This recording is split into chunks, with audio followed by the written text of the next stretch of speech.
Hello everyone, मेरा नाम जितेश पुरोहित। आप सभी का स्वागत करता हूं अपने यूट्यूब चैनल पर। और आज हम एक नए टॉपिक की शुरुआत कर रहे हैं जिसका नाम है जनगणना। अगर आप कॉम्पिटिटिव एग्जाम की तैयारी करते हो तो जनगणना से संबंधित 1 से 2 प्रश्न कंफर्म आपके एग्जाम में पूछे जाएंगे।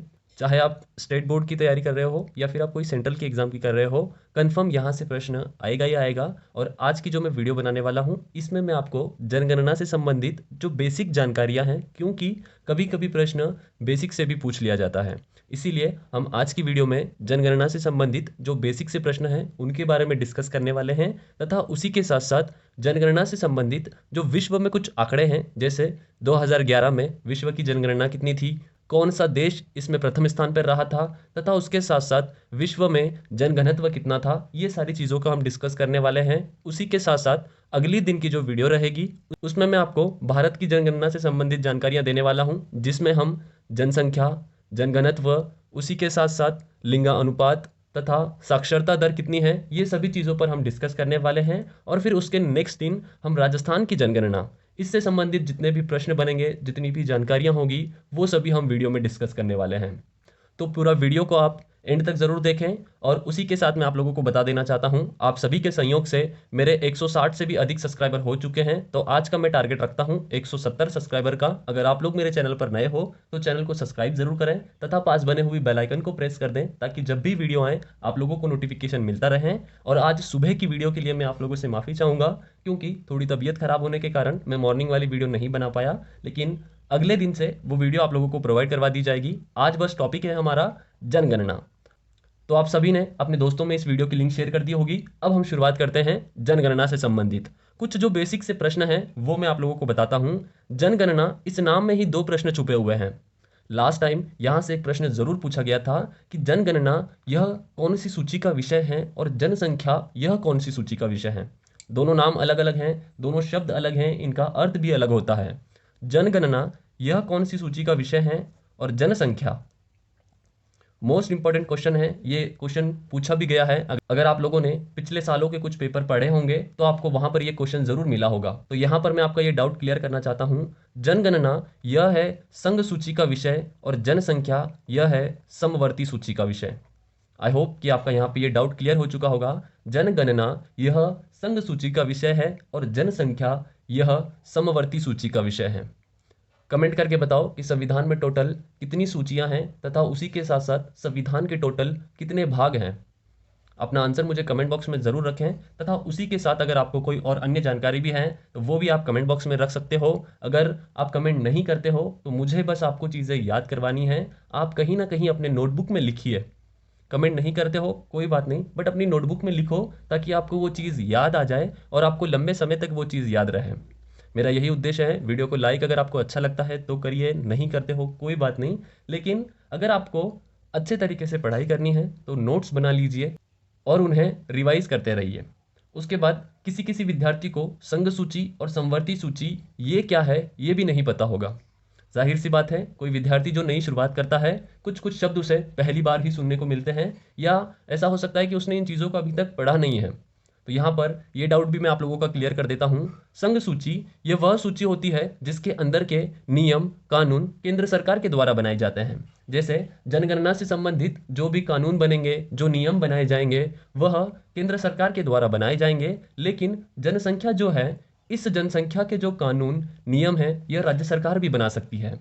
तो यहाँ पर आपका ये डाउट भी क्लियर हो चुका होगा कि समवर्ती सूची में जो कानून और नियम बनते हैं यह केंद्र सरकार के द्वारा बनाए जाते हैं, लेकिन समवर्ती सूची जो है इसमें राज्य सरकार भी नियम बना सकती है, वह भी कोई अपना अलग से कानून बना सकती है।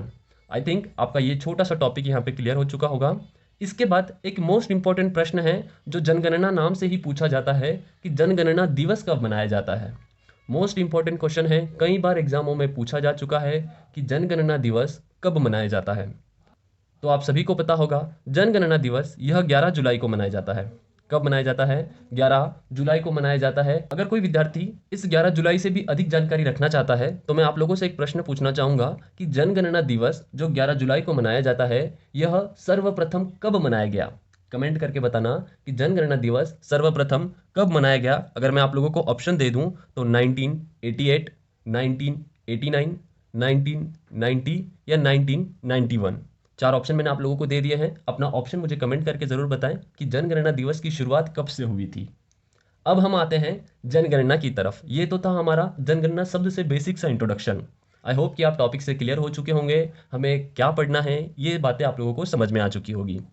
जनगणना जो प्रत्येक 10 वर्षों में करवाई जाती है। कितने वर्षों में करवाई जाती है? जो मनका की जनगणना है या 10 वर्ष में व्यय। उसके बाद बात करते हैं हम जनगणना से संबंधित। हम जो जनगणना पढ़ेंगे वो पढ़ेंगे 2011 की जनगणना। कौन सी जनगणना हम पढ़ेंगे? 2011 की जनगणना। तो यह कितवीं जनगणना थी? पहला क्वेश्चन और बेसिक सा क्वेश्चन कि 2011 में जो जनगणना की गई यह कितवीं जनगणना थी? 12वीं थी, 13वीं थी, 14वीं, 15वीं? ये बेसिक से प्रश्न पूछ लिए जाते हैं कभी कभी। मैं आपको सबसे पहले जनगणना कब हुई ये बता देता हूं, ताकि हम इस टॉपिक को और अच्छे से और डिटेल से पढ़ सकें। और भी मैं बहुत सारे प्रश्न आप लोगों के लिए लेके आया हूं, ये तो मैं बस एक शुरुआत कर रहा हूं ताकि आप टॉपिक से जुड़ जाओ। सबसे पहला मेरा प्रश्न आप लोगों से है कि भारत की प्रथम जनगणना कब की गई थी? बताओ, अगर किसी को पता है कमेंट करो थोड़ा सा। अरे कमेंट कर दो।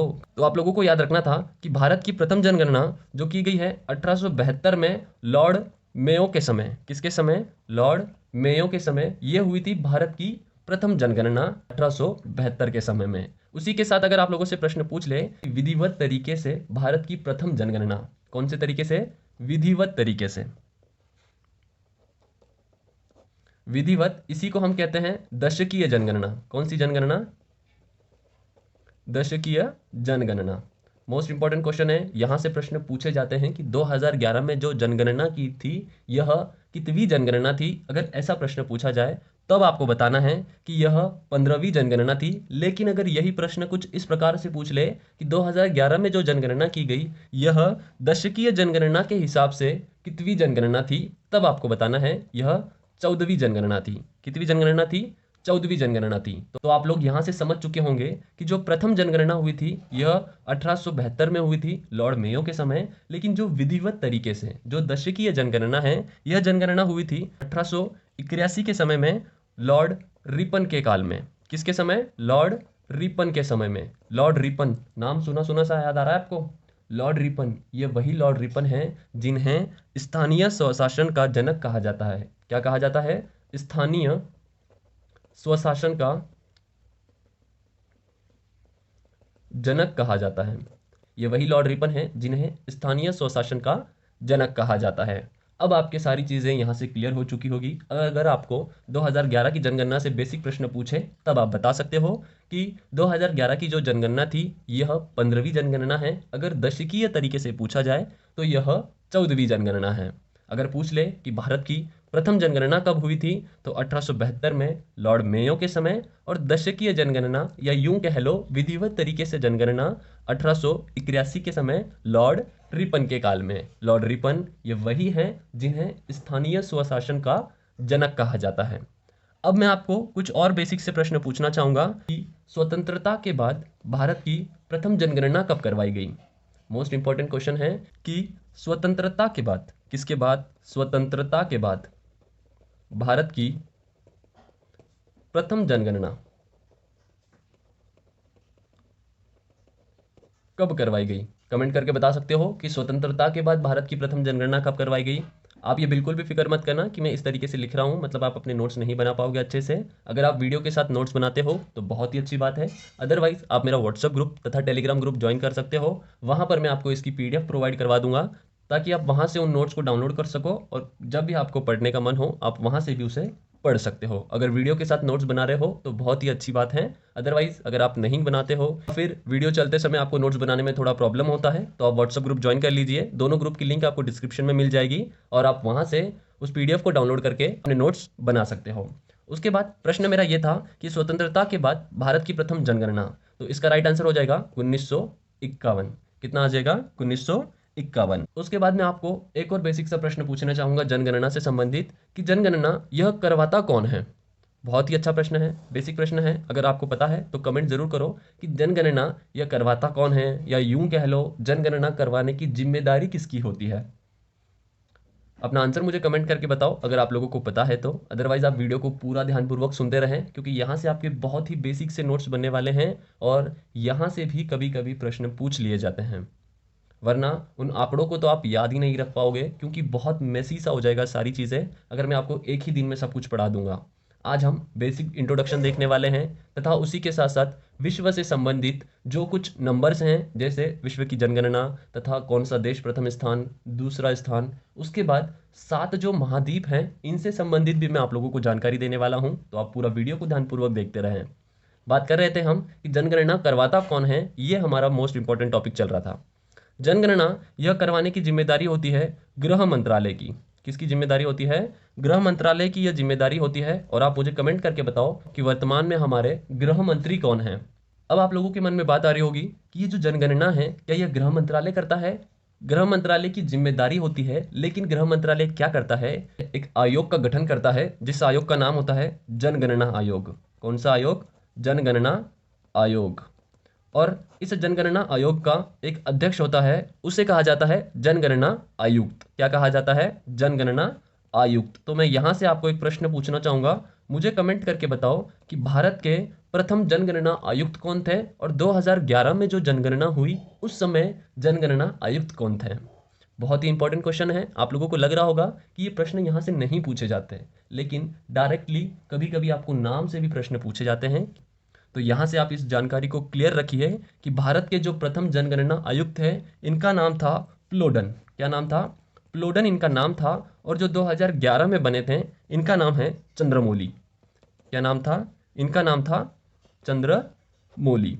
तो ये जानकारी यहाँ से आपकी क्लियर हो चुकी होगी। अभी तक हमने क्या पढ़ा, मैं पुनः रिपीट मारता हूँ। हमने सबसे पहले शुरुआत की जनगणना के बारे में। जनगणना, जिसके नाम से ही हमने 2-3 प्रश्न बना लिए थे कि जनगणना यह कौन सी सूची का है, जनसंख्या यह कौन सी सूची का है। उसके बाद हमने जनगणना दिवस, जिसे हमें रट्टा ही लगाना है, 11 जुलाई 11 जुलाई 11 जुलाई। उसके बाद हम पढ़ रहे हैं 2011 की जनगणना, जो यह हमारी 15वीं जनगणना है। लेकिन दशकीय जनगणना से पूछ ले तो ये हमारी 14वीं जनगणना है। फिर मैंने आपको बताया कि भारत की प्रथम जनगणना कब हुई, तो ये हुई थी 1872 में, और विधिवत तरीके से 1881 में हुई थी। उसके बाद कुछ बेसिक से और मैंने आप लोगों को प्रश्न बताए कि स्वतंत्रता के बाद पहली जनगणना 1951।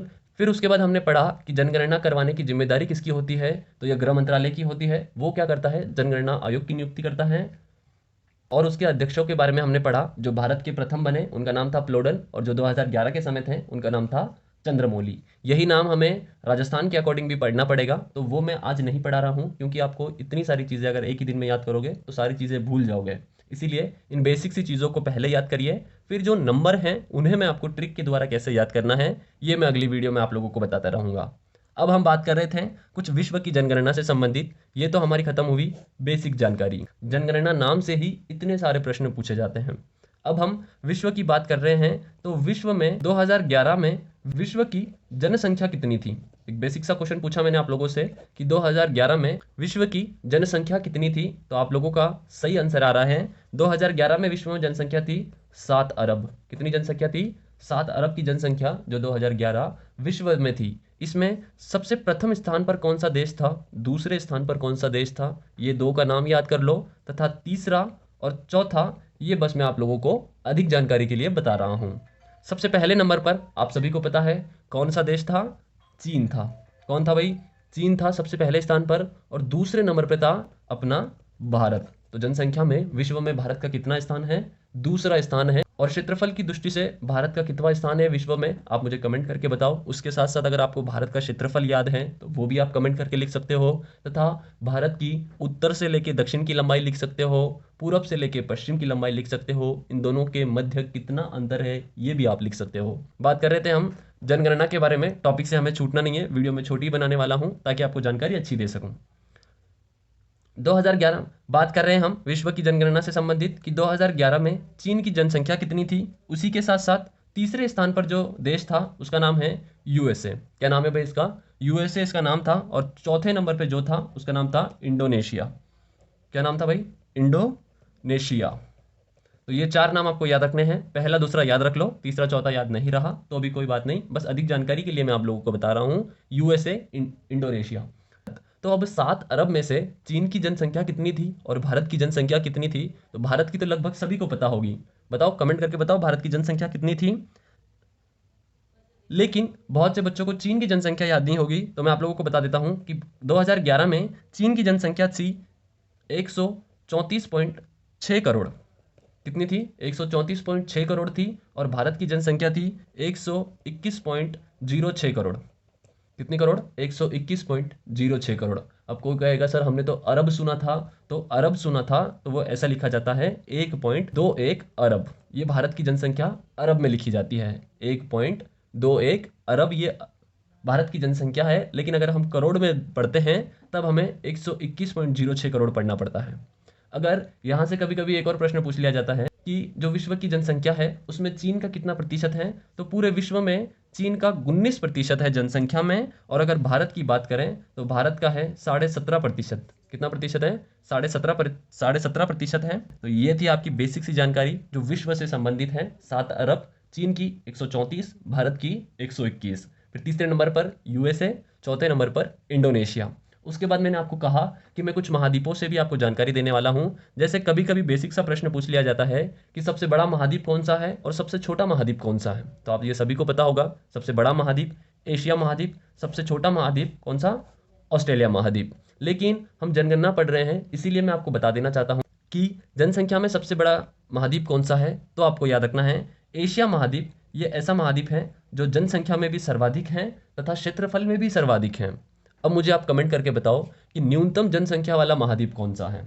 थोड़ा सा पढ़िए, आपके पास अगर कोई बुक होगी तो उसमें रिसर्च करिए या फिर थोड़ा नेट की सहायता लीजिए। लेकिन आपको कमेंट करके बताना है कि सबसे कम जनसंख्या वाला महाद्वीप कौन सा है। अब जैसे महाद्वीपों का नाम आ गया तो महाद्वीपों से मैं आपको एक मोस्ट इंपॉर्टेंट जानकारी दे देता हूं, और यहां से एक प्रश्न बनने की कंडीशन बनती ही बनती है। जैसे हमारे टोटल महाद्वीप कितने हैं? टोटल है 7 महाद्वीप। कितने महाद्वीप? 7 महाद्वीप। नाम कैसे याद करोगे? एशिया महाद्वीप, उसके बाद आपको याद करना था अफ्रीका महाद्वीप, उसके बाद आपको याद करना है उत्तरी अमेरिका, उसके बाद दक्षिणी अमेरिका। छोटी छोटी बातें हैं, ये आप लोगों को याद होगी, उत्तरी अमेरिका, दक्षिणी अमेरिका। उसके बाद आपको एक नाम याद करना था जो नाम है यूरोप महाद्वीप। कौन सा महाद्वीप? यूरोप महाद्वीप। यूरोप महाद्वीप के बाद एक डेफिनेटली प्रश्न पूछा जाता है ऑस्ट्रेलिया महाद्वीप से संबंधित। ऑस्ट्रेलिया महाद्वीप का जो प्रश्न है वो मैं आप लोगों को बता रहा हूं। अब मैं आपको क्या जानकारी देने वाला हूं, अगर मैं महाद्वीपों के बारे में पढ़ाऊं तो एक महाद्वीप को एक वीडियो लगती है पूरी समझाने के लिए। लेकिन मैं जो आपको एक जानकारी देने वाला हूं कि इनके उपनामों से कई बार प्रश्न पूछ लिए जाते हैं। जैसे एशिया महाद्वीप को महाद्वीपों का महाद्वीप कहा जाता है। क्या कहा जाता है इसे? महाद्वीपों का महाद्वीप।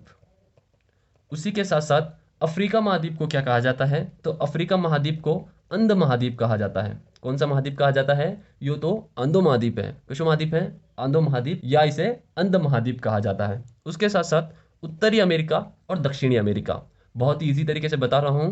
उत्तर की जो अमेरिका है या तो एक नई दुनिया है, कैसी दुनिया है? या एक नई दुनिया है। और दक्षिण की जो अमेरिका है यह पक्षियों की दुनिया है, इसीलिए इसे पक्षियों का महाद्वीप कहा जाता है। क्या कहा जाता है? पक्षियों का महाद्वीप कहा जाता है। जानकारी आप लोगों को याद हो रही है तो कमेंट कर सकते हो, दोस्तों में शेयर कर सकते हो। अभी तक मैंने आपको क्या बताया? एशिया महाद्वीप जिसे महाद्वीपों का महाद्वीप कहा जाता है, उसके बाद अफ्रीका महाद्वीप जिसे अंध महाद्वीप कहा जाता है, काला महाद्वीप कहा जाता है। उसके बाद मैंने आपको बताया उत्तरी अमेरिका और दक्षिणी अमेरिका। उत्तरी अमेरिका कही है या तो एक नई दुनिया है, लेकिन दक्षिण की अमेरिका कही है यह एक पक्षियों की दुनिया है, इसीलिए इसे पक्षियों का महाद्वीप कहा जाता है। अब एक यूरोप महाद्वीप से भी प्रश्न पूछा जाता है। यूरोप महाद्वीप को प्रायद्वीपीय महाद्वीप कहा जाता है। क्या कहा जाता है इसे? प्रायद्वीपीय महाद्वीप इसे कहा जाता है। और ऑस्ट्रेलिया से संबंधित अगर आपने पेपर देखा होगा लास्ट ईयर का, तो एक प्रश्न पूछा गया है कि वह कौन सा महाद्वीप है जिसे प्यासी भूमि के नाम से भी जाना जाता है। तो ऑस्ट्रेलिया महाद्वीप को प्यासी भूमि के नाम से भी जाना जाता है। ये तो मैंने बस आपको उपनाम बताए क्योंकि यहाँ से भी प्रश्न पूछे जा रहे हैं। अब मेरा आज का प्रश्न आप लोगों के लिए, आप मुझे कमेंट करके बताओ कि वह कौन सा महाद्वीप है जिसे श्वेत महाद्वीप कहा जाता है या फिर विज्ञान को समर्पित महाद्वीप कहा जाता है।